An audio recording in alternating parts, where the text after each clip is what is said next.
Hi everyone, welcome to Smart Commerce and Management Hub. Smart Commerce and Management Hub లో ఇవాళ మనం logical reasoning లో Indian logic గురించి తెలుసుకుందాం. ఓకేనా? ఇండియన్ లాజిక్ అనేది చాలా ఇంపార్టెంట్ టాపిక్. యూజీసీ నెట్ వాళ్ళకైనా సెట్ వాళ్ళకైనా రిపీటెడ్ గా వస్తున్న topic. So let us go to the topic. Indian logic. అసలు ఇండియన్ లాజిక్ అంటే ఏంటి అంటే మనకి ఒక వ్యాలిడ్ నాలెడ్జ్, అంటే మనం ఏదైనా వాటి గురించి తెలుసుకుంటున్నాం అనుకోండి, ఆ జ్ఞానం అనేది సరైనదా కాదా అని అనుకుంటాం కదా. సో ఒక సరైన జ్ఞానాన్ని సంపాదించడానికి ఉండే ఒక సిస్టమాటిక్ ప్రాసెసే ఇండియన్ లాజిక్ అనమాట. ఓకేనా? అంటే ఒక సరైన జ్ఞానాన్ని సంపాదించే ప్రాసెస్, ఏ విధంగా మనం జ్ఞానాన్ని పొందాలి అని చెప్పి ఒక సిస్టమాటిక్ ప్రాసెస్ అనేది ఇచ్చింది. దాన్ని ఇండియన్ లాజిక్ అంటారు. ఓకే, సరే మ్యామ్, అసలు ఇండియన్ లాజిక్ అనేది అసలు ఎందుకు వచ్చింది అంటే మనకి రకరకాల తత్వవేత్తలు, జ్ఞానులు ఉండేవాళ్ళు కదా ఒకప్పుడు, ఋషులు. వీళ్ళందరూ ఏంటంటే కొన్నిటి మీద వాదించుకునేవాళ్ళు. ఏంటంటే దేవుడు ఉన్నాడా లేదా, అసలు జ్ఞానం అనేది ఏ మార్గాల్లో వస్తుంది, జ్ఞానానికి ఒక లిమిట్స్ ఏంటి, ఇలా రకరకాలు అనమాట. అప్పుడు ఏం చేశారంటే ఒక్కొక్క ఫిలాసఫర్స్ ఒక్కొక్క సిద్ధాంతాన్ని ఇచ్చారు. ఆ సిద్ధాంతాలనే స్కూల్ ఆఫ్ థాట్స్ అంటారు. ఓకేనా? వాళ్ళ ఈ ఫిలాసఫర్స్ ఏంటంటే రెండు స్కూల్స్గా డివైడ్ చేయబడ్డారు. ఏంటంటే ఒకటేమో నాస్తికులు, ఒకలేమో ఆస్తికులు. అసలు వాళ్ళు చెప్పిన సిద్ధాంతాల ప్రకారం ఏంటంటే ఫిలాసఫర్స్ ఏం చెప్పారంటే మనకి 4 డిస్టింక్ట్ వేస్లో నాలెడ్జ్ అనేది వస్తుంది. ఫస్ట్ది ఏంటంటే సెన్సరీ పర్సెప్షన్ అంటే మన పంచేంద్రియాలు ఉన్నాయి కదా, అంటే కళ్ళు, ముక్కు, నోరు, అంటే డైరెక్ట్గా మనం ఏదైనా బాహ్య ప్రపంచాన్ని మన యొక్క సెన్సెస్ ద్వారానే చూస్తూ నాలెడ్జ్ అనేది గెయిన్ చేస్తాం అని చెప్పారు. ఇది sensory perception. Next intro perception అంటే నాలెడ్జ్ అనేది జ్ఞానం అనేది ఎలా పొందుతాం అంటే మనల్ని మనం ఎక్స్పీరియన్స్ చేసుకుంటే, అంటే మనని మనం రియలైజ్ అవుతాం, మనం మానసికంగా, ఇంటర్నల్గా, మెంటల్గా మనమే ప్యూరిఫై చేసుకుంటూ, ఇంట్రోస్పెక్షన్ అంటేనే అది చేసుకుంటూ మనకి జ్ఞానం అనేది వస్తుంది అని చెప్పారు. ఎలా అంటే ఫర్ ఎగ్జాంపుల్ నేను బాగా కోపంగా ఉన్నాను అనుకోండి, ఏ సందర్భాల్లో నాకు కోపం వస్తుంది అని నేను అనాలిసిస్ చేసుకుంటాను. ఏ సందర్భంలో కోపం వస్తుంది నాకు, ఏ సందర్భంలో నేను ఆనందంగా ఉంటున్నాను, ఓకే ఇలాంటి అని నా గురించి నేనే అనాలిసిస్ చేసుకుంటున్నాను. అంటే దాని ద్వారా నేను జ్ఞానాన్ని పొందుతున్నాను. ఇంకోటి మెమరీ అంటే ఏంటంటే ఏదైనా ఒక ప్రీవియస్ ఇష్యూస్ ఏదైనా, అంటే ఇప్పుడు ఫర్ ఎగ్జాంపుల్ నేను ఒక ఫైర్ని ముట్టుకున్నాను అనుకోండి, ఇంతకుముందు అది కాలింది, ఆ పాస్ట్ మెమరీ అనేది నాకు గుర్తుంది. కాబట్టి నెక్స్ట్ టైం ఏం చేస్తాను, ఆ ఫైర్ చూడగానే వెంటనే నేను ముట్టుకోను, ఎందుకంటే పాస్ట్లో నాకు ఒకసారి కాలింది కాబట్టి. అంటే మెమరీ అంటే ఒక గుర్తుంచుకోవడం ద్వారా కూడా మనం జ్ఞానాన్ని అనేవి పొందుతున్నాము అని చెప్పాయి. ఇంకోటి ఏంటంటే టెస్టిమోనీ అంటే ఏదైనా ఒక నమ్మదగిన వ్యక్తి నుంచి, లేదా ఒక ఇదర్ టీచర్ అయి ఉండొచ్చు, ఏదైనా పుస్తకాలు అయి ఉండొచ్చు, దేని నుంచి అయినా మనం ఒక నమ్మదగిన వాటి నుంచి జ్ఞానాన్ని పొందుకుంటే, అంటే ప్రామాణికంగా మనం జ్ఞానాన్ని పొందుతుంటే దాన్ని టెస్టిమోనీ అంటారు. ఓకేనా? సో వాళ్ళు ఏం చెప్పారు ఫిలాసఫర్స్, 4 డిస్టింక్ట్ వేస్లో, రకరకాల 4 మార్గాల్లో మనకి జ్ఞానం అనేది వస్తుంది. సెన్సరీ పర్సెప్షన్ ద్వారా, ఇంట్రో పర్సెప్షన్ ద్వారా, మెమరీ పర్సెప్షన్ ద్వారా, ఇంకోటి ఏంటంటే టెస్టిమోనీ ద్వారా అని చెప్పారు. ఓకేనా? సో ఈ ఫిలాసఫికల్ స్కూల్స్ అనేవి 2గా డివైడ్ అయి ఉన్నాయని చెప్పాను కదా. ఒకటి ఏంటి అంటే అస్తిక, ఇంకోటి ఏంటి అంటే నాస్తిక. ఓకే, అస్తిక స్కూల్ అంటే ఎవరైతే దేవుణ్ణి నమ్ముతారు, వేదాలని నమ్ముతారో వాళ్ళని అస్తికులు అంటారు. దీన్నే ఆర్థడాక్స్ స్కూల్స్ అంటారు ఇంగ్లీష్లో. సో వీటి కింద ఏమేమి ఫిలాసఫర్స్ వస్తారంటే న్యాయ, వైశేషిక, సాంఖ్య, యోగ, పూర్వమీమాంస, ఉత్తర మీమాంస, ఇవన్నీ కూడా ఆర్థడాక్స్ స్కూల్స్. నెక్స్ట్ది హెటరోడాక్స్ స్కూల్స్ అంటే నాస్తికులు అంటే దాని కింద ఎవరు వస్తారంటే చర్వాక, బుద్ధిజం, జైనిజం. నాస్తికత్వం అంటే ఇక్కడ వీళ్ళు వేదాలని నమ్మరు, వేదాలని ప్రామాణికంగా తీసుకోరు అనమాట. ఓకేనా? సో ఇప్పుడు మనం ఒక్కొక్క స్కూల్ గురించి తెలుసుకుందాం. ఇది చాలా ఇంపార్టెంట్, జాగ్రత్తగా వినండి. సో ఫస్ట్ స్కూల్ ఏంటంటే చర్వాక అంటే ఇది ఒక మెటీరియలిస్టిక్ స్కూల్ అనమాట. మెటీరియలిస్టిక్ స్కూల్ అంటే మనకి ఇక్కడ స్పిరిచువాలిటీని నమ్మరు, అంటే ఆత్మను నమ్మరు వీళ్ళు. కేవలం ఇది ఒక బాడీ, మన బాడీ ద్వారానే అన్నీ జరుగుతున్నాయని నమ్ముతారు. అందుకే దీన్ని మెటీరియలిస్టిక్ అంటారు. దీనికి ఎవరు ఫౌండర్ అంటే బృహస్పతి. ఈ బృహస్పతి ఏం చెప్పారంటే ప్యూర్ మెటీరియలిజం. వాళ్ళు ఏం చేశారంటే సోల్ని, ఆత్మ అనేదే లేదు, ఆత్మ సాక్షాత్కారం, కాన్షియస్నెస్ అంటే సాక్షాత్కారం, ఆత్మ సాక్షాత్కారం అనేది లేదు, మైండ్ లేదు. మనకి మైండ్ అంతా మనకి ఏంటంటే ఫిజికల్ బాడీ ద్వారానే వస్తుంది, సోల్ ద్వారా పనిచేయట్లేదు మనకి. మనం ఏంటంటే మన ఫిజికల్ బాడీ అనేది ఒక 4 ఎలిమెంట్స్ ద్వారా అది బాడీగా ఫామ్ అయింది. ఏంటంటే ఎర్త్, వాటర్, ఫైర్, ఎయిర్ ద్వారా ఒక బాడీ అనేది ఫామ్ అయింది. ఈ బాడీ నుంచే మనకి జ్ఞానం అనేది పొందుతున్నాం మనం అని చెప్పారు. సో అందుకనే వీళ్ళు ప్రమాణాస్లో మనకి ప్రత్యక్ష ప్రమాణ అంటే సెన్సరీ పర్సెప్షన్ ఉంది కదా, సో ఆ ప్రత్యక్ష ప్రమాణాన్ని మాత్రమే వీళ్ళు యాక్సెప్ట్ చేశారు. అంటే మనం సెన్సెస్ ద్వారానే జ్ఞానాన్ని పొందుతున్నాం అని యాక్సెప్ట్ చేశారు. మిగతావన్నీ కూడా వాళ్ళు రిజెక్ట్ చేశారు. అనుమాన ప్రమాణ కానీ, శబ్ద అంటే టెస్టిమోనీ, దానికి ఇంకో పేర్లు అవి. టెస్టిమోనీ అంటే శబ్ద ప్రమాణం, అంటే ఏదైనా ప్రామాణికమైన గురువుని నమ్మి మనం జ్ఞానాన్ని పొందటం, గురువుని కానీ పుస్తకాలు కానీ ఏదైనా. సో అలాంటివన్నీ రిజెక్ట్ చేశారు. వాళ్ళు ఒక్కటే చెప్పారు, ఓన్లీ యాక్సెప్ట్ చేశారు. ఏంటంటే ప్రత్యక్ష ప్రమాణం. ఇది గుర్తుంచుకోండి, కంపల్సరీ అడుగుతున్నాడు. విచ్ వన్ చర్వాక యాక్సెప్ట్స్ విచ్ ప్రమాణ అని చెప్పేసి, అది ప్రత్యక్ష ప్రమాణం. ఓకేనా. వాళ్ళు రిజెక్ట్ చేసింది ఏంటి అంటే అనుమాన ప్రమాణాన్ని రిజెక్ట్ చేశారు, టెస్టిమోనీని కూడా రిజెక్ట్ చేసేసారు. సో నెక్స్ట్ ఏంటి అంటే జైనిజం దీనిని ఎవరు ఫౌండర్ అంటే మహావీర దీనికి ఫౌండరు. వాళ్ళు ఏంటంటే జైనిజంలో 24 తీర్థాంకరాస్. ఓకే, తీర్థాంకరాస్ అని వాళ్ళల్లో 24 అతను అనమాట ఈయన. అంటే 24 గురువులు అనమాట, అందులో 24 అతను, వాళ్ళనే తీర్థాంకరాస్ అంటారు. సో వీళ్ళు ఏం చెప్పారంటే త్రిరత్నాస్ అని 3 ఇచ్చారు. ఫస్ట్ ఏంటంటే రైట్ ఫెయిత్ అంటే సరైన నమ్మకం, సరైన జ్ఞానం అంటే రైట్ నాలెడ్జ్, అలాగే రైట్ యాక్షన్ అంటే సరైన ఆచరణ అని చెప్పారు అనమాట. వీళ్ళ ప్రకారం ఏంటంటే ఇమీడియట్ నాలెడ్జ్ అని, మీడియేట్ నాలెడ్జ్ అని ఒకటి ఉంది.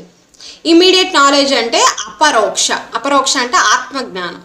వీళ్ళు ఏం చెప్పారు అంటే మనకి మన దివ్య దృష్టి ద్వారా జ్ఞానాన్ని ఎలా పొందుతాము, ఒక దూరంగా ఉన్న మనుషుల్ని వాళ్ళ యొక్క అట్రాక్షన్ ద్వారా, టెలిపతి ద్వారా ఎలా పొందుతాము, ఆమ్నిసెన్స్ గురించి చెప్పారనమాట ఇవన్నీ కూడా. సో వీళ్ళు మీడియేట్ నాలెడ్జ్ అంటే అది కూడా అదే కాకుండా మీడియేట్ అంటే మన సెన్సరీ ఆర్గన్స్, మట్టి అంటే అదే మైండ్ ఇన్ఫరెన్స్, సెన్సరీ ద్వారా కూడా మనం జ్ఞానాన్ని పొందుతాము అవి. అలాగే వీళ్ళు టెస్టిమోనీని కూడా నమ్మారు. వీళ్ళు ఏమేమి యాక్సెప్ట్ చేశారు ప్రమాణాసు అంటే ప్రత్యక్ష ప్రమాణ యాక్సెప్ట్ చేశారు, ఎందుకంటే సెన్సెస్ ద్వారా కూడా మనం జ్ఞానాన్ని పొందుతామని చెప్పారు. అలాగే అనుమాన ప్రమాణ అంటే ఏదైనా క్లూ లేదా సైన్ ద్వారా ఒక కంక్లూజన్కి రావటం. నేను చెప్పాను కదా ఆల్రెడీ అనుమాన ప్రమాణం అందరికీ తెలుసు. సో అంటే ఏదో ఒక క్లూ ద్వారా మనం ఒక జ్ఞానాన్ని పొందటం, అనుమాన ప్రమాణాన్ని కూడా యాక్సెప్ట్ చేశారు, టెస్టిమోనీని కూడా యాక్సెప్ట్ చేశారు. అప్పుడు మీకు డౌట్ రావచ్చు, మ్యామ్ వీళ్ళు టెస్టిమోనీని ఎలా యాక్సెప్ట్ చేశారు, వీళ్ళు వేదాలని నమ్మట్లేదు కదా అని. వేదాలని నమ్మితేనే కదా టెస్టిమోనీ అని. వేదాలని నమ్మడం వేరు, టెస్టిమోనీ వేరు. నేను అందుకే అంటున్నాను ఏమంటే వీళ్ళు టెస్టిమోనీని నమ్మారు కానీ వేదాల ద్వారా వచ్చిన నాలెడ్జ్ అని చెప్పలా. వీళ్ళకి ఒక సిద్ధాంతాలు ఉన్నాయి, వాళ్ళని ఆగమనాస్ అంటారు. ఓకేనా. సో ఆగమనాస్ అనే సిద్ధాంతాలని నమ్మారు, అందుకని ఇది టెస్టిమోనీ యాక్సెప్టెడ్ అయింది ఇక్కడ. ఓకే, వేదాలు నమ్మితేనే అని కాదు, వీళ్ళు ఒక సిద్ధాంతాలని పెట్టుకున్నారు, వాటిని ఆగమనాలు అంటారు. అవి కూడా ఒక వేదాల్లాగా వాళ్ళకి సపరేట్ అనమాట. సో వీళ్ళు 3 ప్రమాణాలను యాక్సెప్ట్ చేశారు, ప్రత్యక్ష, అనుమాన, టెస్టిమోనీ. ఓకే. సో నెక్స్ట్ చూద్దాము బుద్ధిజం ఎవరు ఇచ్చారు అంటే గౌతమ్ బుద్ధుడు ఇచ్చాడు. గౌతమ్ బుద్ధుడు మనకి తెలిసిందే కదా. సో ఈయన ఏం చెప్పారంటే ఇది ఒక దుఃఖాలయం, మన వరల్డ్ ఒక దుఃఖాలయం, మనకంతా ఇక్కడ సఫరింగే. సో మనం ఏం చేయాలి అంటే ఈ దుఃఖాలు అనేది దేని ద్వారా వస్తున్నాయి అంటే మన కోరికల ద్వారా వస్తున్నాయి. ఈ కోరికలు అనేటి వాటిని మనం కంట్రోల్ చేసుకోవాలి అని చెప్పారనమాట ఈయన. సో ఇది మెయిన్గా ఆయన చెప్పింది అనీశ్వర్వాద్ అంటే ఏంటంటే నో క్రియేటర్ గాడ్, అసలు గాడ్ అనేవాడు లేడు. అలాగే అంతమవాద్ అంటే వీళ్ళు ఆత్మను నమ్మరు. ఏంటంటే పర్మనెంట్ సోల్ అనేది లేదు, ఓన్లీ మనకి పర్మనెంట్ సోల్ అనేది లేదు, గాడ్ అనేవాడు క్రియేటర్ ఏం కాదు, నో క్రియేటర్ గాడ్. షణ్వికవాద్ అంటే momentary nature of all universals, నేచరే యూనివర్సల్ థింగ్స్ అన్నిటిని ఫామ్ చేస్తుంది. ఇది బాగా గుర్తుంచుకోండి. దేని ద్వారా మనకి బాడీ కానీ ఇవన్నీ వస్తున్నాయంటే నేచర్, ఒక ప్రకృతి ద్వారా వస్తున్నాయి, భగవంతుడు లేడు, సోల్ లేదని చెప్పింది ఇది. సో అందుకే ఇది వేదాల్ని నమ్మలేదు. సో ఇందులో కూడా సబ్ స్కూల్స్ ఉన్నాయి, యోగాచార, అలాగే మధ్యమిక, సౌత్రాంతిక, అలాగే వైభవర్షిక. అంటే ఏంటంటే ఇవి కూడా మనకి మైండ్ ప్రాక్టీస్ గురించి, మెడిటేషన్ ద్వారానే మనం జ్ఞానాన్ని పొందుతామని చెప్పారు. లాస్ట్లో ఏం చెప్పారు ఏంటంటే వీళ్ళు మెడిటేషన్ని యాక్సెప్ట్ చేశారు. ఓకే,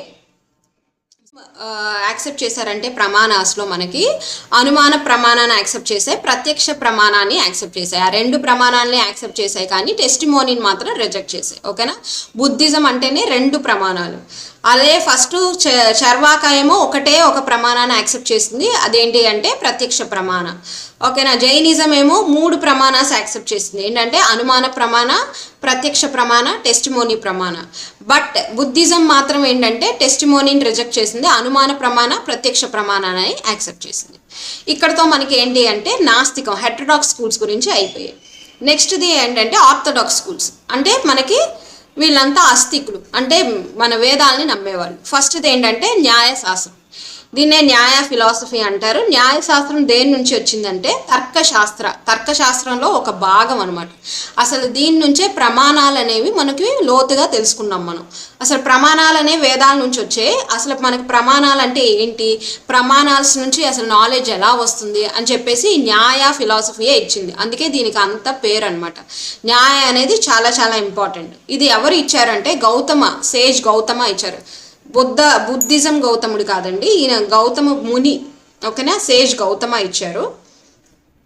ఇందులో ఆయన ఏం చెప్పారు అంటే న్యాయ అనేది న్యాయలో ఒక సోర్స్ ఆఫ్ నాలెడ్జ్, ఒక జ్ఞానానికి పొందే మార్గాలు అనేవి 2 రకాలుగా విభజించారు. ఒకటి వ్యాలిడ్ అని, ఇన్వాలిడ్ నాలెడ్జ్ అని చెప్పేసి విభజించారనమాట.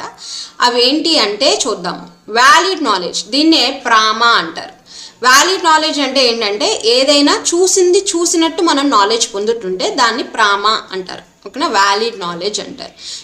చూసినట్టు పొందడం ఏంటి మ్యామ్ అంటే, ఇప్పుడు ఫర్ ఎగ్జాంపుల్ మనం సెన్సెస్ యూజ్ చేసి బాహ్యని, అంటే ఫర్ ఎగ్జాంపుల్ నేను వాటర్ బాటిల్ని చూస్తున్నాను అనుకోండి, వాటర్ బాటిల్ని చూస్తే అది వాటర్ బాటిల్ అని గుర్తించాను. అంటే exact what ever the thing అక్కడ ఏముందో దాన్ని గుర్తించడం. ఓకేనా, దాన్ని వ్యాలిడ్ నాలెడ్జ్ అంటారు.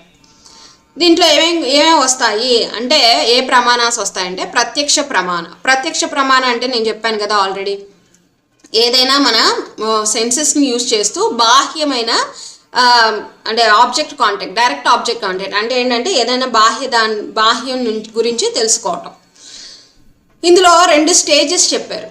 ఓకేనా, పర్సెప్షన్లో కూడా 2 స్టేజెస్ ఉన్నాయి. అదేంటంటే ఇండిటర్మినేట్ స్టేజ్, దీన్నే నిర్వికల్ప అంటారు, గుర్తుంచుకోండి. నిర్వికల్ప, ఇంకోటి డిటర్మినేట్ అంటే సవికల్ప అని. నిర్వికల్ప అంటే రా, అంటే ఎగ్జాక్ట్గా ఏముందో అది మట్టికి తెలుసుకోవడం.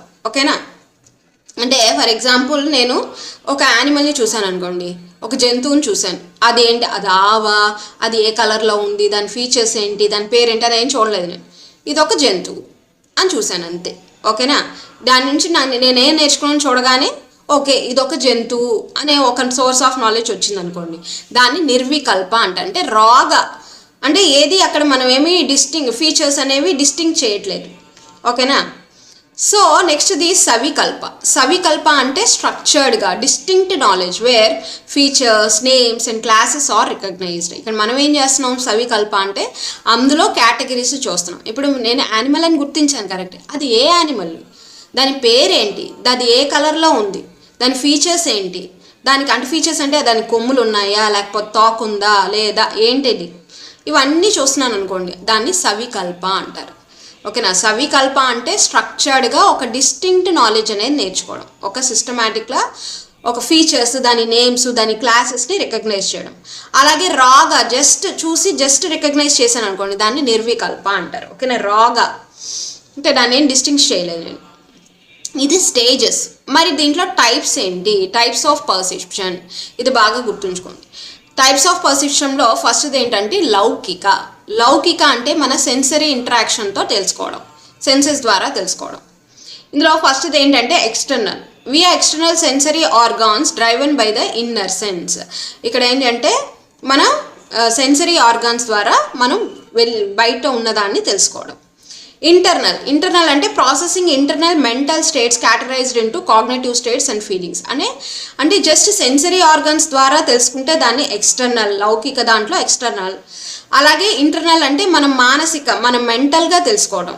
ఫీలింగ్స్ ద్వారా తెలుసుకోవడం. ఓకే, ఫీలింగ్స్ అంటే ఫర్ ఎగ్జాంపుల్ ఎవరైనా బాగా ఏడుస్తున్నారు, ఓకే దీనికి దుఃఖం వచ్చింది, ఈ విషయంలో దుఃఖం వచ్చింది అంటే తన యొక్క మనసు ఎమోషన్స్ ద్వారా మనకి ఒక సోర్స్ ఆఫ్ నాలెడ్జ్ పొందుతున్నారనమాట. అలాగే మెంటల్ స్టేట్ అంటే తన మనసు ద్వారా ఒక నాలెడ్జ్ని పొందుతున్నారు. అది అందుకనే ఇంటర్నల్, ఎక్స్టర్నల్. నెక్స్ట్ ఎక్స్ట్రాడినరీ, ఇది అంటే అలౌకిక.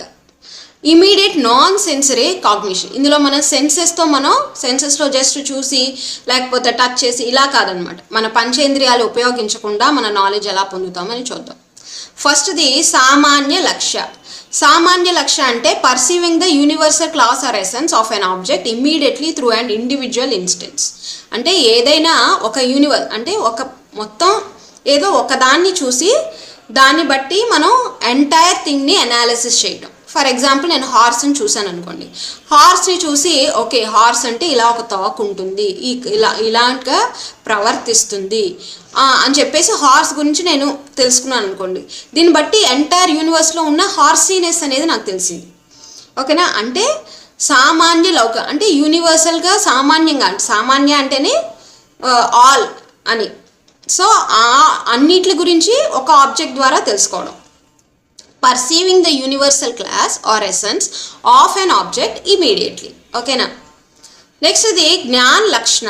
జ్ఞాన్ లక్షణ అంటే perception based on past knowledge or past sensory complications. అంటే మన పాస్ట్ నాలెడ్జ్ ద్వారా ఫర్ ఎగ్జాంపుల్ పాస్ట్లో నాకేంటంటే నేను ఐస్ ముట్టుకుంటే చల్లగా ఉందనుకోండి, అప్పుడు నేను ఏమంటాను, ఇప్పుడు ఓకే నాకు పాస్ట్లో ఐస్ ముట్టుకుంటే నాకు చల్లగా ఉంది కాబట్టి ఐస్ చూడగానే అమ్మో ఇది చల్లగా ఉంటుంది నేను ముట్టుకోను అంటాను, చాలా చల్లగా ఉంటుంది అని చెప్పి. అంటే పాస్ట్ నాలెడ్జ్ ద్వారా మనం ఒక పాస్ట్ నాలెడ్జ్ ద్వారా మనం ఒక సోర్స్ ఆఫ్ నాలెడ్జ్ అనేది గెయిన్ చేయడాన్ని జ్ఞాన్ లక్షణ అంటారు. యోగజ అంటే మెడిటేషన్ ద్వారా మనం మెడిటేటివ్ డిసిప్లిన్స్ ద్వారా యోగులు చేస్తారు కదా, దాని ద్వారా జ్ఞానాన్ని పొందడం. ఓకే, సో సామాన్య లక్ష్య అంటే ఏదైనా ఒక ఆబ్జెక్ట్ ఆర్ ఎనీథింగ్ నుంచి మనం ఒక యూనివర్సల్ అదే క్లాస్ ఆఫ్ థింగ్స్ గురించి మనం ఒక నాలెడ్జ్ పొందడం. జ్ఞాన లక్షణ అంటే పాస్ట్ నాలెడ్జ్ నుంచి నాలెడ్జ్ పొందడం, పాస్ట్ మెమరీ ఆర్ నాలెడ్జ్ నుంచి పొందడం. యోగజ అంటే మనం మెడిటేషన్ ద్వారా పొందడం.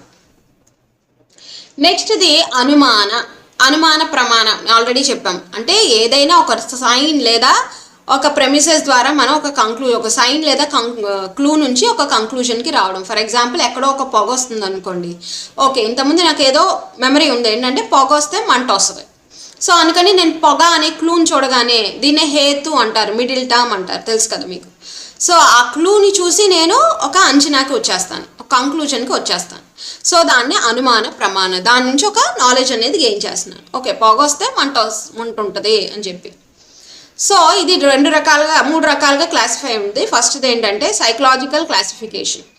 సో ఫస్ట్ సైకలాజికల్ క్లాసిఫికేషన్ ఏంటంటే స్వార్థ, పరార్థ. స్వార్థ అంటే మన కోసం మనం, అంటే ఇన్ఫరెన్స్ ఫర్ వన్ సెల్ఫ్, మనలో మనం క్లాసిఫై చేసుకోవడం. ఓకేనా, మనలో మనం నాలెడ్జ్ పొందడం. మనలో మనం పొందడం ఏంటి మేమంటే ఫర్ ఎగ్జాంపుల్ నేను ఏం చెప్పాను కదా ఇందాక, ఒక పొగ చూశాను దూరంగా ఒక కొండ మీద అనుకోండి, అప్పుడు దాని ప్రకారం నేను క్లూ మనసులో ఏమనుకున్నానంటే ఇంటర్నల్ క్లాసిఫికేషన్ అనమాట. ఇది ఇంటర్నల్గా నేను క్లారిఫై అవుతున్నాను ఏంటంటే మనసులో ఓకే ఇక్కడ మంట ఉంది కాబట్టి మేబీ అక్కడ కొండ మీద ఎవరైనా ఇక్కడ పొగ ఉంది కాబట్టి కొండ మీద ఏదైనా అంటుకుపోతుందేమో, ఫైర్ వస్తుందేమో అనుకున్నాను. అలాగే పరార్థ అంటే ఎవరికైనా నిరూపించడం. ఓకేనా, పరార్థ అంటే ఎవరికైనా నిరూపించడానికి నేను ఏం చేస్తానంటే క్లూస్ని యూస్ చేసుకుంటాను. ఓకే ఇక్కడ ఇది ఉంది కాబట్టి ఇది ఇలా అయి ఉండొచ్చు ఇలా అని చెప్పేసి నేను చెప్తున్నాను అనుకోండి, సో అది పరార్థ. ఓకే, సో స్వార్థ, పరార్థ. వ్యాప్తినే ఇంకో పేరు ఏంటంటే ఇన్వేరబుల్ రిలేషన్షిప్. ఓకేనా, ఇదేం చెప్తుంది అంటే ఒక శాశ్వతమైన సంబంధం గురించి చెప్తుంది. శాశ్వతమైన సంబంధం ఏంటి మ్యామ్ దేని మధ్య అంటే మిడిల్ టర్మ్కి మేజర్ టర్మ్కి మనకి ఉన్న బంధాన్ని, ఒక శాశ్వతమైన సంబంధాన్ని చెప్తుంది. మిడిల్ టర్మ్ అంటే ఏంటి, హేతు, కాజ్. మనం ఏదైతే రీజన్ చెప్తున్నామో, క్లూ చెప్తున్నామో దాన్ని మనకి ఫర్ ఎగ్జాంపుల్ ఇందాక చెప్పాం కదా పొగ వస్తే తప్పకుండా మనకి మంట ఉంది. ఓకేనా, ఇక్కడ మనం ఏది నిరూపించాలనుకుంటున్నామో మంట ఉంది అని నిరూపించాలనుకుంటున్నాం. సో ఏదైతే మనం నిరూపించాలనుకుంటున్నామో దాన్ని మేజర్ టర్మ్ అంటారు. అయితే ఆ నిరూపించడానికి ఒక కారణం లేదా ఒక క్లూ ఏం చెప్తున్నామంటే, మనం ఒక హేతు ఏం చెప్తున్నామంటే అది పొగ ఉంది కాబట్టి అని చెప్తున్నాం. సో పొగ ఉంది అనే దాన్ని మిడిల్ టర్మ్ అంట. ఓకేనా, హేతు లేదా మిడిల్ టర్మ్ అంట. సో ఆ మిడిల్ టర్మ్కి మేజర్ టర్మ్కి ఉన్న రిలేషన్ని చెప్పేదే వ్యాప్తి. ఇది 3గా డివైడ్ అయి ఉంది. మనకి ఏంటనేది చూద్దాం. ఫస్ట్ పూర్వావత్ అంటే ఏంటంటే, మనం ఇప్పుడు చెప్పాను కదా, ఒక కాజ్ని చూసి మనం ఎఫెక్ట్ని జరగబోయేదాన్ని ముందే తెలుసుకోవడం, దాన్ని పూర్వావత్ అంటారు. ఇది ఒక type of swords of knowledge. అంటే మబ్బుల్ని చూసి ఆహా రేపు బాగా ఇప్పుడు రెయిన్ పడబోతుంది, బాగా నల్లగా మబ్బులు కమ్మేశాయి అని చెప్పాను అనుకోండి. సో దాన్ని పూర్వావత్ అంటారు. అంటే అన్పర్సీవ్డ్ ఎఫెక్ట్ని ముందాగానే పర్సీవ్డ్ అంటే అయిపోయిన కాజ్ని చూసి, అయిపోయిన క్లూని అంటే ఉన్న క్లూని చూసి, కాజ్ని చూసి జరగబోయే అన్పర్సీవ్డ్ అంటే జరగబోయే, పర్సీవ్ అవ్వలే ఇంకా, జరగబోయే ఎఫెక్ట్ని తెలుసుకోవడం. శశావత్ అంటే ఏంటంటే inferring and unperceiving caused from a perceived effect. అంటే జరిగిపోయిన దాన్ని చూసి మనం దాని యొక్క కాజ్, దాని యొక్క కారణాన్ని తెలుసుకోవడం. ఓకేనా, ఆల్రెడీ జరిగిపోయింది, ఎఫెక్ట్ అయిపోయింది. ఫర్ ఎగ్జాంపుల్ నేను ఏదో ఒక హిల్లీ ఏరియాలో ఉంటున్నాను అనుకోండి. హిల్స్లో నుంచి మనకి బాగా ఒక బురద నీరు అనేది వస్తుంది. ఫర్ ఎగ్జాంపుల్ వాటర్ ఫాల్స్, కానీ బురదగా బాగా వస్తున్నాయి అనుకోండి. అప్పుడు మీరు చూడగానే అనుకుంటారు, ఓహో రాత్రి ఏదో బాగా వర్షం పడినట్టుంది, అందుకనే బురద నీళ్ళు వచ్చాయి అని. అంటే ఆల్రెడీ వర్షం పడిపోయింది, ఎఫెక్ట్ అయిపోయింది, దానికి కారణం ఎదుగుతున్నాం మనం. ఓకేనా, సో అంటే ఒక కారణం అంటే ఒక ఎఫెక్ట్ ద్వారా ఒక కారణం తెలుసుకుంటే ఆ నాలెడ్జ్ని శశావత్ అంటారు. ఓకేనా, నెక్స్ట్ని సమయాత్ర ప్రష్ట. సమయాత్ర ప్రష్ట, దీన్ని సామాన్యతోద్రష్ట, ఈ పేర్లు భలేదు. సమయాత్ర ప్రష్ట ఇదేంటంటే inference based on uniform co existence rather than casual relationships. ఇక్కడ మామూలుగా ఇక్కడ కాజ్ అండ్ ఎఫెక్ట్ రిలేషన్షిప్ మనం చూడమన్నమాట. కాజ్ అండ్ ఎఫెక్ట్ రిలేషన్షిప్ చూడకుండా మనం మామూలుగా మనకి దేనికి మధ్య ఏదైనా కో ఎగ్జిస్టెన్స్ అంటే ఏదైనా మార్పుని చూసి దాన్ని బట్టి నాలెడ్జ్ని పొందడం. కో ఎగ్జిస్టెన్స్ని చూసి మార్పుని ఎలా అంటే, ఫర్ ఎగ్జాంపుల్ నేచర్లో సన్ అనేది మూవ్ అవుతుంది అనుకోండి, అది ఎలా తెలుస్తుంది మనకి? ఫస్ట్ ఈస్ట్లో ఉంది సన్, తర్వాత రాత్రికి మనకి వెస్ట్ సైడ్ వస్తుంది ఈవినింగ్కి, అవునా? సో అప్పుడు ఏంటంటే ఓకే సన్ ముందర ఈస్ట్లో ఉంది, ఇప్పుడు వెస్ట్ సైడ్ వచ్చింది అంటే ఏంటంటే సన్ మూవ్ అవుతుంది అనమాట, సన్కి మూమెంట్ ఉంది అని చెప్పి తెలుసుకున్నాం. ఓకేనా, అంటే coexistence, uniform coexistence ద్వారా ఒక క్యాజువల్ రిలేషన్స్ని మనం తెలుసుకోవడం. సో నెక్స్ట్ చూద్దాము induction based classification. Industrial based క్లాసిఫికేషన్లో ఏంటంటే కేవలం వై అంటే ఏంటంటే ఇక్కడ మనకి ఏదైతే మిడిల్ టర్మ్ ఉందో ఆ మిడిల్ టర్మ్ అనేది పాజిటివ్గా మేజర్ టర్మ్కి రిలేటెడ్ అవుతుంది. అంటే ఏదైతే మనం కాజ్ చూపిస్తున్నామో హేతు అనేది అది పాజిటివ్గా రిలేట్ అయి ఉంటుంది అనమాట. మేజర్ టర్మ్ పాజిటివ్గా రిలేట్ అవటం ఏంటి మ్యామ్ అంటే, ఫర్ ఎగ్జాంపుల్ నేను అన్నాను ప్రపంచంలో తెలిసిన వస్తువులన్నిటికి పేర్లు ఉన్నాయి, కుండ నాకు తెలుసు కాబట్టి కుండకి పేరు కుండ అని చెప్పాను అనుకోండి. అంటే ఇక్కడ నేను నిరూపించేది ఏంటి, నోబుల్ అన్నిటికి పేర్లు ఉన్నాయి అని చెప్పేసి నేను నిరూపిస్తున్నాను. ఓకేనా, దీన్ని మీరు అప్పుడు మీరు అంటేనే రిజెక్ట్ చేయడానికి ఉండదు, ఇది పాజిటివ్గానే. అప్పుడు ఓకే నాకు హార్స్ తెలుసు కాబట్టి దీని పేరు హార్స్, దీనికి ఒక పేరు ఉంది. నాకు హార్స్ తెలుసు కాబట్టి దీనికి ఒక పేరు ఉంది, కరెక్టే కదా, పాజిటివే. ఇప్పుడు మీరు అనుకోవచ్చు అప్పుడు అన్నోనబుల్ క్రియేచర్స్ ఉంటాయి కదా, మనకి ఎన్నో క్రియేచర్స్ మనకి తెలియదు కదా మ్యామ్, మరి వాటికి పేర్లు ఉన్నాయి కదా అంటే, వాటికి పేర్లు ఉన్నాయంటే అసలు పేర్లు పెట్టిందే మనం కదా, హ్యూమన్ బీయింగ్స్. అంటే ఎవరికో అది తెలిసి ఉండొచ్చు, మనకంటే మనమనే కాదు. ఇక్కడ న్యాయ ఫిలాసఫీ ఏం చెప్తే నోబుల్ అంటే నీకొక్కడికని కాదు, అందరికీ.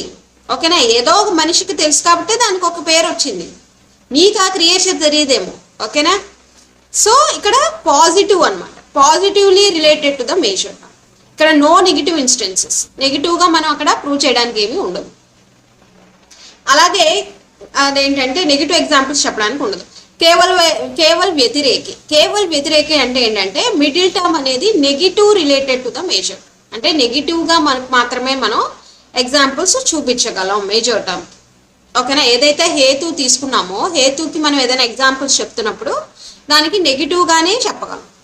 ఎగ్జాంపుల్ నేను ఎలా చెప్పాలి, ఇప్పుడు మనకి ఒక అబ్బాయి అని ఒక వ్యక్తి ఉన్నాడు అనుకోండి. అబ్బాయి అనే వ్యక్తికి మనకి ఏంటంటే మంచి మార్క్స్ వచ్చాయి. అప్పుడు నేను ఒక గోల్డ్ ఐడి కార్డ్ ఇచ్చాను. గోల్డ్ ఐడి కార్డు పెట్టుకోరా, నీకు గోల్డ్ అవి ఇస్తారు కదా, మనకి చిన్నప్పుడు ఇచ్చేవాళ్ళు కదా బ్యాడ్జెస్, గోల్డ్ అలా సిల్వర్ అలా ఇచ్చేవాళ్ళు కదా. సో అప్పుడు ఫస్ట్ వచ్చింది, అందుకని మనం గోల్డ్ ఇచ్చాం. 100 వచ్చింది. నేనేం చెప్పాను, అబ్బాయి is unique because he had a gold ID card అన్నాను. అంటే అబ్బాయి భిన్నమైన వాడు ఎందుకంటే అతని దగ్గర గోల్డ్ ఐడి కార్డు ఉంది కాబట్టి అని చెప్పాను. ఇప్పుడు రాము, సోము ఇలా ఎవరెవరో ఉన్నారు. అప్పుడు మనం ఏమంటాము, ఇతని దగ్గర ఐడి కార్డు లేదు కాబట్టి ఇతను భిన్నమైన వాడు కాదు. సీత భిన్నమైనది కాదు, ఇక్కడ కాదు ఇక్కడ చూసారు లేదు అనే ఎగ్జాంపుల్స్ తీసుకుంటాం. ఓకేనా? ఎందుకని నెగిటివ్గా ఎగ్జాంపుల్స్ తీసుకోగలుగుతున్నాం ఇక్కడ హేతువుని నిరూపించడానికి. సో ఇలాంటి వాటిని ఏంటంటే కేవలం వ్యతిరేకి అంటారు. ఓకేనా? అంటే వాట్ ఆర్ ద ఎగ్జాంపుల్స్ నిరూపించాలనుకుంటున్నామో దానికి ఎగ్జాంపుల్స్ వ్యతిరేకంగా ఉంటాయి. నెక్స్ట్ది ఇక్కడ ఉపమాన. నెక్స్ట్ దానికి వెళ్ళిపోదాం. నెక్స్ట్ ప్రమాణ. అక్కడికి మనకి అయిపోయింది వ్యాప్తి. ప్రమాణాస్లో ఉపమాన అంటే కంపారిజన్ ద్వారా మనం నాలెడ్జ్ని గెయిన్ చేయడం. ఫర్ ఎగ్జాంపుల్ నేను ఒక హార్స్, ఒక జీబ్రా ఉందనుకోండి. జీబ్రా అనేది నాకు తెలియదు. నేను ఏమని చెప్పానంటే ఒక పిల్లోడికి జీబ్రా అంటే మనకి బ్లాక్ అండ్ వైట్ చారల్లా ఉంటాయిరా, హార్స్ లాగే ఉంటుంది, తోక అన్ని హార్స్ లాగే ఉంటుంది, హెయిర్ అది కూడా అని చెప్పాను అనుకోండి. ఒకసారి అబ్బాయి జూకి వెళ్ళాడు. జూకి వెళ్ళగానే ఓకే మ్యామ్ జీబ్రా చెప్పారు, దీనికి వైట్ అండ్ బ్లాక్ చారలు ఉన్నాయి, సేమ్ హార్స్ లాగే ఉంది, మేబీ ఇది జీబ్రా ఏమో అంటే ఇక్కడ కంపారిజన్ ద్వారా నాలెడ్జ్ అనేది గెయిన్ చేస్తుంది. దాన్ని ఉపమానాస్ అంటారు. Gaining a valid knowledge of an unknown object, తెలియని దాని గురించి, on it structural similarity to an known object తెలిసిన వాటితో తెలియని దాన్ని కంపారిజన్ చేసుకుని మనం నాలెడ్జ్ని గెయిన్ చేయడం. శబ్ద ప్రమాణ అంటే చెప్పాను కదా, ఒక ప్రామాణికమైన వాళ్ళని నమ్మి ఒక ఏదైనా దాని నుంచి గెయిన్ చేయడం, నాలెడ్జ్ గెయిన్ చేయడం. Either spoken or return words అంటే ఎయిదర్ మనకి ఒక బుక్నైనా నమ్మి మనం ఒక నమ్మదగిన వ్యక్తి నుంచి మనం జ్ఞానాన్ని పొందడం. అది ఏదైనా స్పోకెన్ అంటే ఏదైనా టీచర్ నుంచి అయినా పొందడం, లేకపోతే ఏదైనా బుక్స్ నుంచి పొందడం అలాంటి.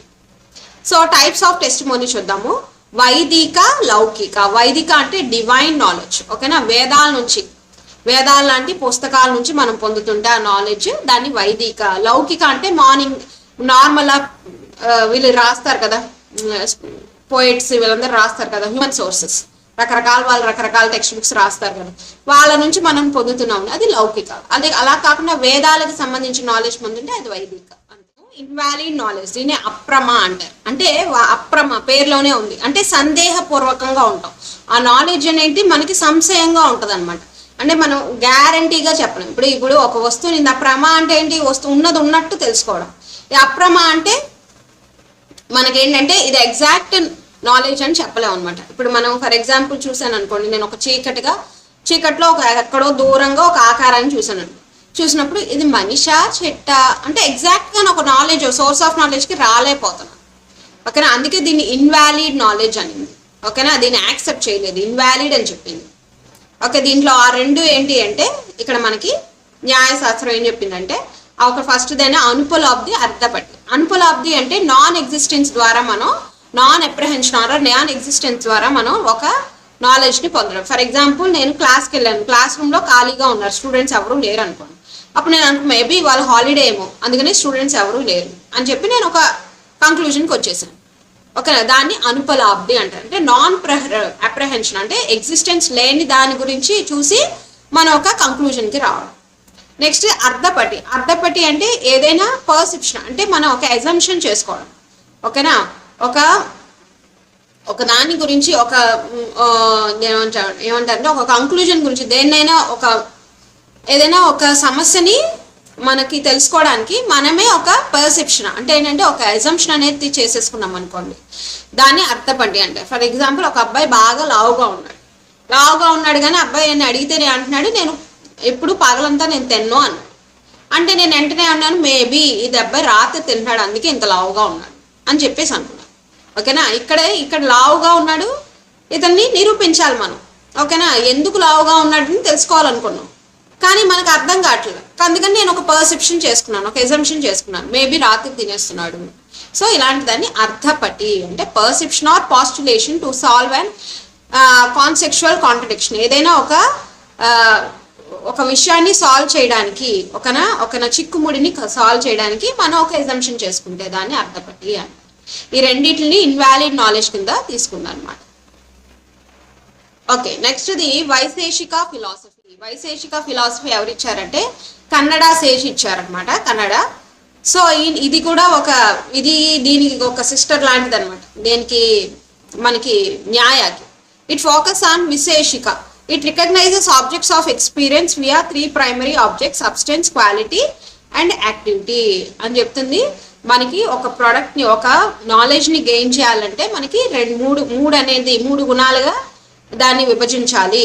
ఏంటంటే ఫస్ట్ సబ్స్టెన్స్, దాని క్వాలిటీ, దాని యొక్క యాక్టివిటీ. ఫర్ ఎగ్జాంపుల్ నేను ఒక బాల్ తీసుకున్నాను అనుకోండి, ఇది బాల్ అని గుర్తించడానికి నేనేం చెప్తున్నానంటే దాని క్వాలిటీస్, ఒక సబ్స్టెన్స్ని తీసుకున్నాను, దాన్ని గుర్తించడానికి నేనేం చెప్పాను, ఇది రెడ్ కలర్లో ఉంది, ఇది రౌండ్గా ఉంది మెయిన్, దాని యొక్క యాక్టివిటీ ఏంటి, అది రోల్ అవుతుంది అని చెప్పాను. ఓకేనా? సో దాన్ని అంటే ఏదైనా ఒక ఆబ్జెక్ట్ ఆర్ ప్రోడక్ట్ని ఏదైనా తెలుసుకోవాలంటే దాన్ని 3గా విభజించాలి. First substance, quality, activity. దీని ద్వారా మనం నాలెడ్జ్ పొందొచ్చు అని చెప్పి. నెక్స్ట్ సాంఖ్య ఫిలాసఫీ. దీన్ని కపిల మహర్షి ఇచ్చారు. ఇదేంటంటే డ్యూయలిస్టిక్ స్కూల్ రికగ్నైజింగ్ 2 అల్టిమేట్ రియాలిటీస్. ఒకటి ప్రకృతి, ఇంకోటి పురుష. ప్రకృతి, పురుషుడే మనకి నాలెడ్జ్ అనేది మనకి అంటే నేచరు మరియు కాన్షియస్నెస్, ఈ రెండే మనకి మనకి నాలెడ్జ్ అనేవి గెయిన్ ఇస్తున్నాయి. సోర్స్ ఆఫ్ నాలెడ్జ్కి మెయిన్ ప్రమాణాలు అని చెప్పాయి. ఇందులో ఏంటంటే ఇవి యాక్సెప్ట్ చేసిన ప్రమాణాలు చూసుకోండి చాలు. ఈ సాంఖ్య ఫిలాసఫీలో ఏంటంటే ఇవి ప్రత్యక్ష ప్రమాణ, అనుమాన ప్రమాణ, టెస్టిమోనీ మూడింటిని యాక్సెప్ట్ చేసింది. Next yoga philosophy. ఇది మహర్షి పతాంజలి ఇచ్చారు. ఏంటంటే మనం కేవలం కంట్రోల్ ద్వారా అంటే యోగా నియమ ఆసనాల ద్వారా, యోగాల ద్వారానే మనకి అష్టాంగ యోగా చెప్పారు ఇది. ఓకేనా? దీని ద్వారా మనం నాలెడ్జ్ని పొందగలం, అష్టాంగ యోగా ద్వారా మనం ఆ నాలెడ్జ్ని పొందగలం అని చెప్పారు. ఓకే, నెక్స్ట్ ఇది పూర్వమీమాంస. ఇది ఎవరు ఇచ్చారంటే సెయిద్ జెమిని ఇచ్చారు.